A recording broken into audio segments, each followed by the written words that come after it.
G'day everyone, welcome back to another power rankings video on the channel. Been a while since we've done this one.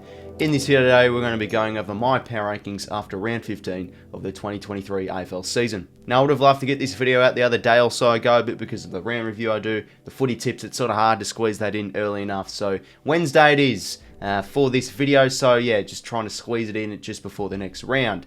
Now, if you're going to enjoy today's video, make sure to leave a like and subscribe. That'd be heavily appreciated. And let's get into the power rankings. Okay, so quickly, for people that do not know how power rankings work, it's quite simple. We just basically rank the teams based off form from worst to best, 18th being the worst, first being the best, and let's be honest, between 5th and probably 14th, it's up for grabs for really any team. It's quite a bit of a logjam in there. No team is really making their mark or really proving their spot. Probably because we're still at the awkward stage of the season, entering into the back half of the year. But yeah, it is really up for grabs for a few teams. So with that said, let's get straight into it. Kicking off with 18th, it's pretty self-explanatory. You all know this one, the West Coast Eagles. They just keep on getting worse and worse this season, unfortunately. We saw at the start of the year, they had some good patches and they won quarters, they won halves against some good opposition, but it's truly falling apart now. More injuries added to their list. They're just playing an awful brand. Senior players not trying hard enough. And yeah, with that huge loss against the Swans, it is now, they've quite simply hit rock bottom. So yeah, not really much else can be said.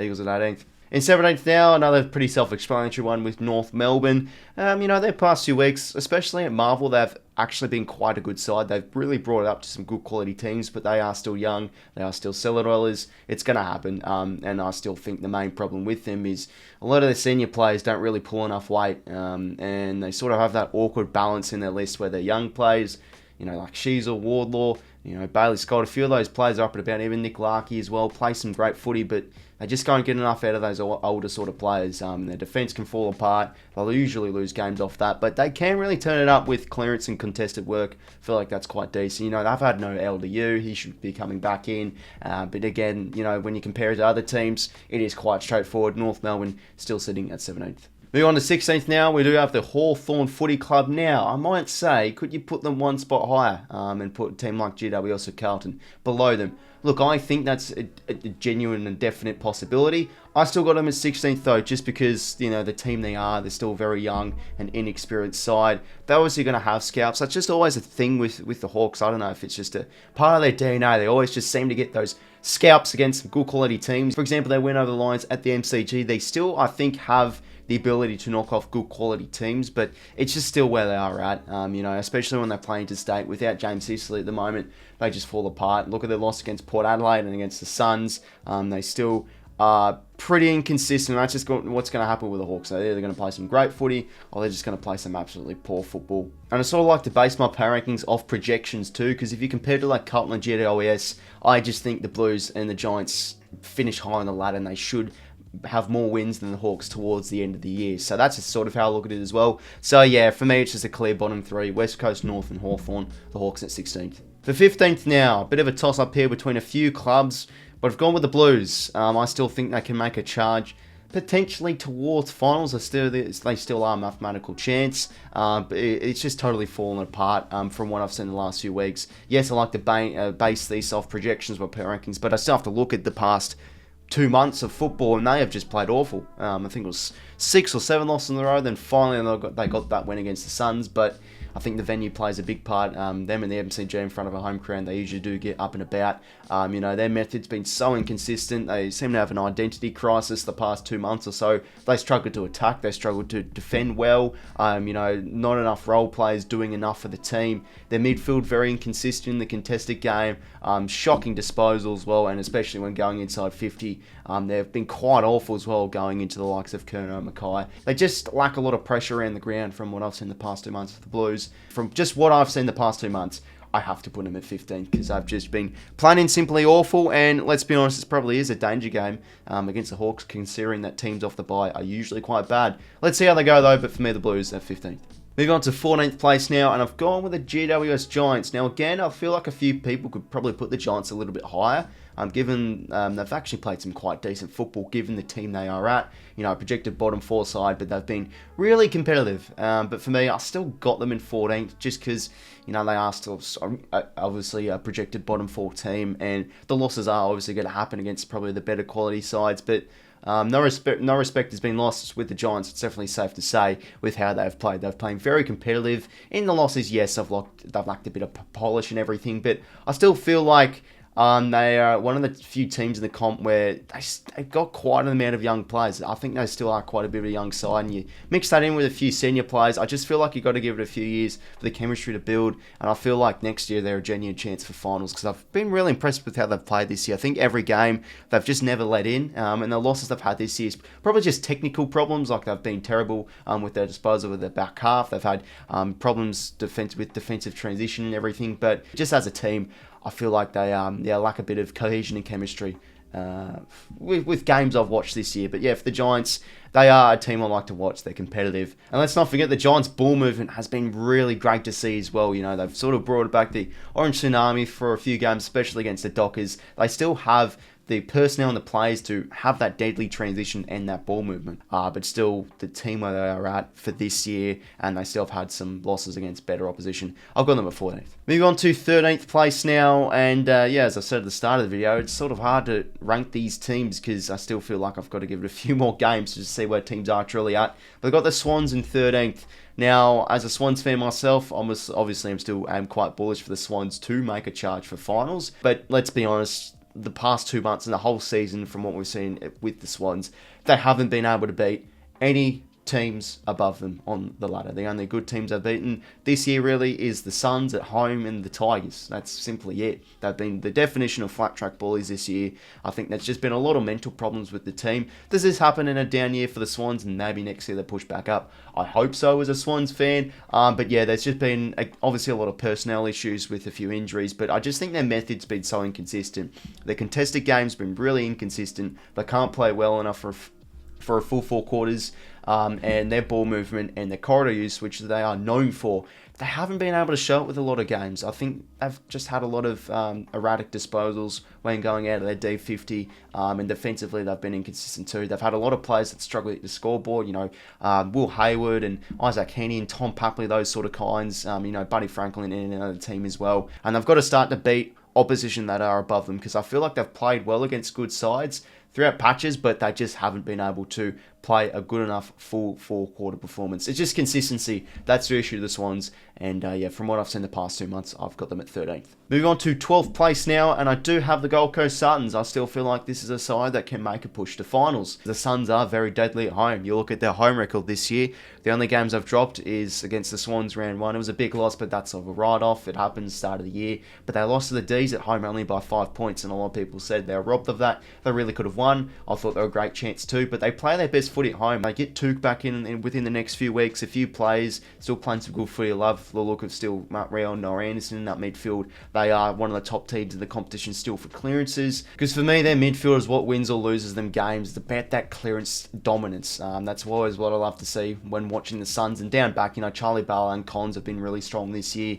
Down forward, you know, Ben King is stringing together. I still think pretty underrated and quite a nice year. It's just about now, can they make that final charge towards top 8 contention, because this is where they've always struggled a bit. They just need a bit of luck on their side, I think, as well, the Suns. That's sort of area I think that they need sort of to get a chance for the top 8. But yeah, I feel like they are improving this year, the Suns, and they're a good chance against the Pies at home this week, I do reckon. I've got them at 12th. In 11th place now, I do have the Fremantle Dockers. This is probably one of the most inconsistent teams in the competition with the Dockers. The past month or so, they are still, I think, sort of improving their brand, and especially their cohesion and plays. Jackson at the start of the year was terrible, but now I feel like with a few games under his belt, under the system of Longmuir and his teammates and playing with teammates, he's really going to be a strong player for them. You know, he's a main target down forward.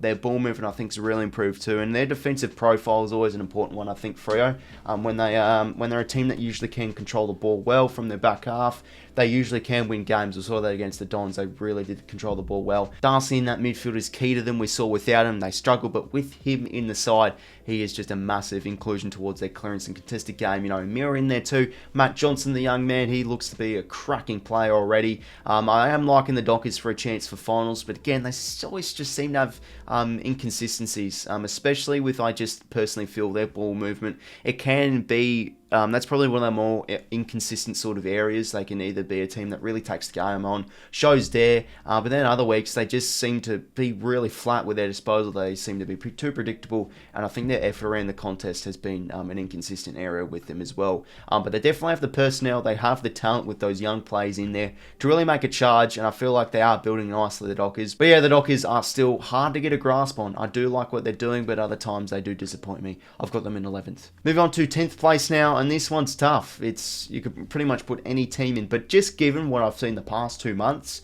and I don't like their projections on where they are at, given how they are playing, I've got the Saints. Now, I don't hold a grudge against the Saints. I always have a soft spot for St Kilda. Love the start of their year, but I feel like their method has started to fall apart a little bit. They've struggled to have a bit of a plan B towards beating up on teams. It's probably ever since that game against the Kangaroos where they had that pretty poor win. They didn't really play the greatest, and especially after that huge loss against the Crows, I feel like that's sort of kick-started their potential downfall, because I just don't think like they are a good enough team when going forward. They are a team you really need to put on scoreboard pressure as a side, I feel like, in the second half of the year, because you need percentage as much as possible. And given their percentage is actually quite still good, because I feel like still they are a good defensive team in general, or not conceding many points.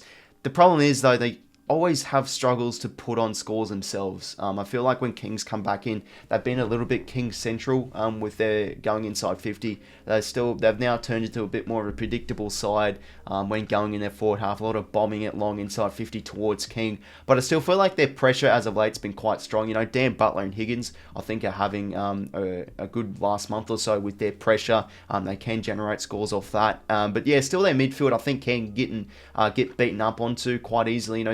Still coming back from a little minor injury, of course. I feel like they've been quite a vulnerable team as of late as well, the Saints. I feel like if you're a team that has fast ball movement and really takes game on with a chaos footy, or just if you're a very good forward half side, like what the Crows did, like what the Tigers did, like what Brisbane did, you can beat them. So yeah, I feel like they struggle a little bit with a plan B to really beat up on teams, the Saints. Still a great chance for finals given their percentage, but yeah, I just don't like where they are projecting. But hopefully they do prove me wrong, because I love their start of the year, and I feel like a few Saints fans can potentially agree, because I'm guessing there is a bit of pessimism with how they've gone the past few weeks. But yeah, I've got them in 10th. Move on to 9th place now, and I do have the Richmond Tigers. Now, I feel like you could probably put the Tigers a little bit higher, up and towards the top half or inside the 8, because ever since Andrew McQualter has come into the team, they have just instantly improved. Their method, their style, their execution, the pressure and chaos footy is definitely up there as well. Their turnover game is improving week by week,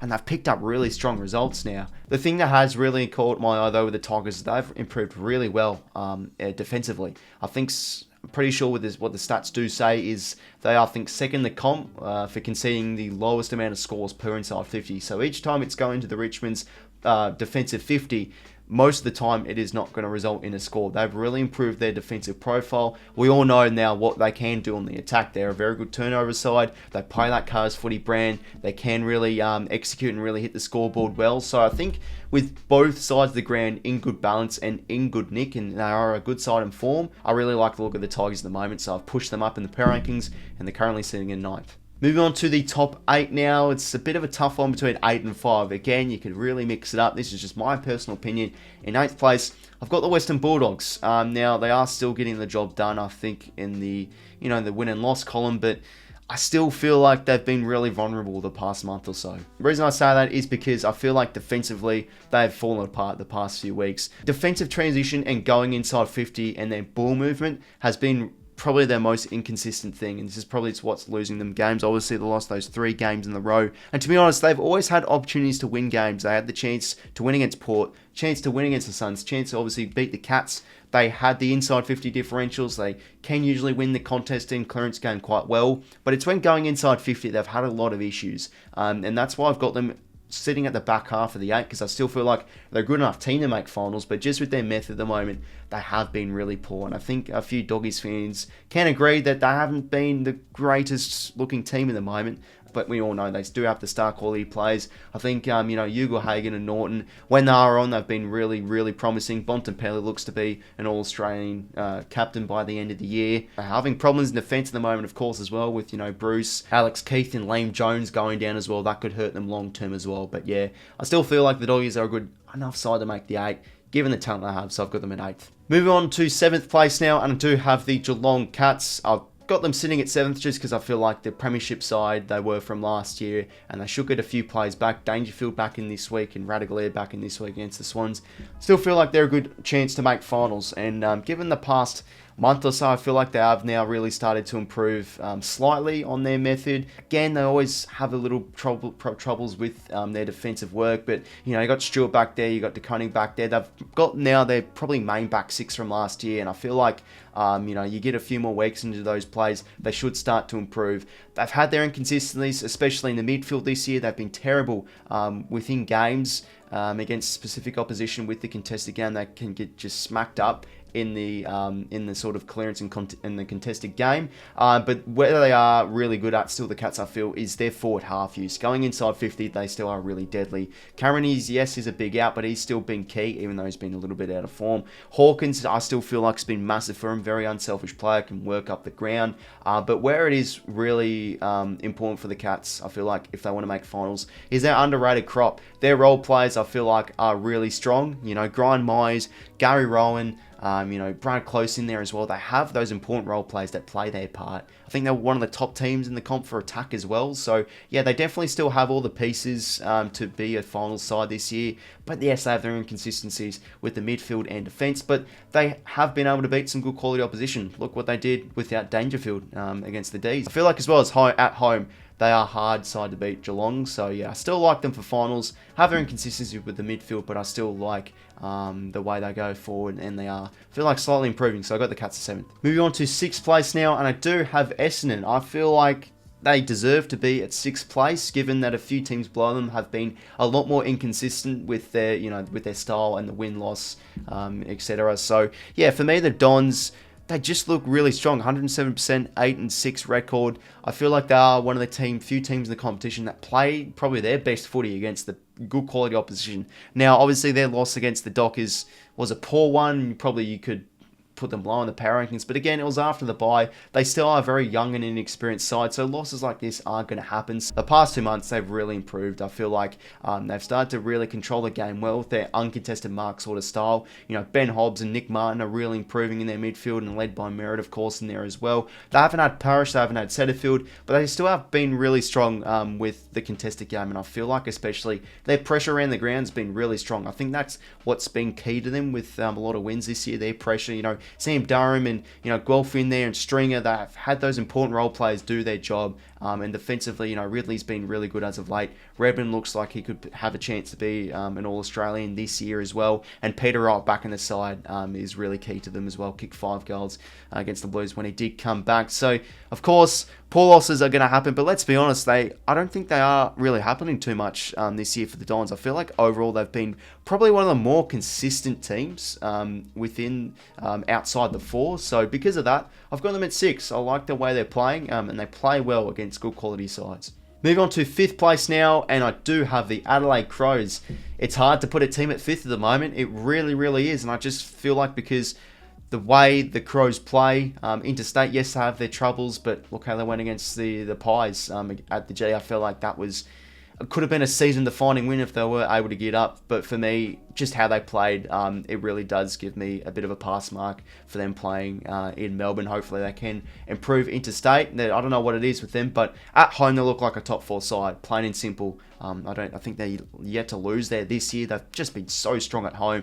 Their pressure's been elite. Their contested game and their clearance work's been really strong, led by Roy Laird, and definitely Jordan Dawson, who looks to be getting an All-Australian blazer. Definitely this year. I feel like defensively, we've seen a lot of improvement in the likes of Brodie Smith. Smith and Nick Murray and Jordan Butts. Some pretty young defenders splashed in there. Michael-Anni's been really strong and reliable, I feel like, back there as well. And we all know the danger they do have when going in their forward half. Taylor Walker has just been an absolute star, leading the Coleman at the moment. He can still do it at 33 years of age. Josh Shelley in there as well. Saligo and Luke Pedler. They have some great young talent. And I feel like they are balancing it well with a few veterans in there too, with the likes of Laird and Taylor Walker, etc. And Brodie Smith and Sloan back playing on the wings. So yeah, I like the balance at the moment. They play so strong at home. The question is obviously, can they get those wins interstate? Because that will definitely give them a good chance potentially for the top 4. And given how they have been playing and the few teams below them have been a little bit, would I put them 5th? I just back in Adelaide because they match it up, I think, against the best quality opposition.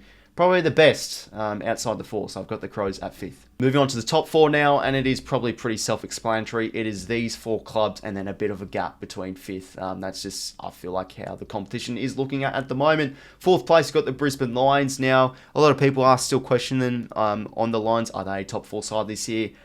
Again, as I say, there's a bit of a gap between 4th and 5th. I probably still back them in because they are a very strong side at home. The past month or so, however, I feel like they have been a bit of a vulnerable side, especially when trying to move the ball against them off the ball. They've had their struggles and inconsistencies. But let's be honest, the Lions are still a very strong forward half side, and still back there defensively, they've had some strong names in there this year. Lester's been playing his role superbly well. Jack Payne has had a huge year taking the number 1 key back, which allows Harris Andrews to be just brilliant as the intercepting defender he is. And I think the past few weeks, his form suggests he should be heading into the All-Australian side for this season. So yeah, but I still feel like as a team they can struggle with defensive transition. That's what I've seen with a few games this year, and obviously their loss to the Hawks was all about that. But they are usually a strong clearance midfield led in there by Dunkley and Lockie. I think Dunkley's one of the highest rated players per champion data the last month or so. He's been strong in there.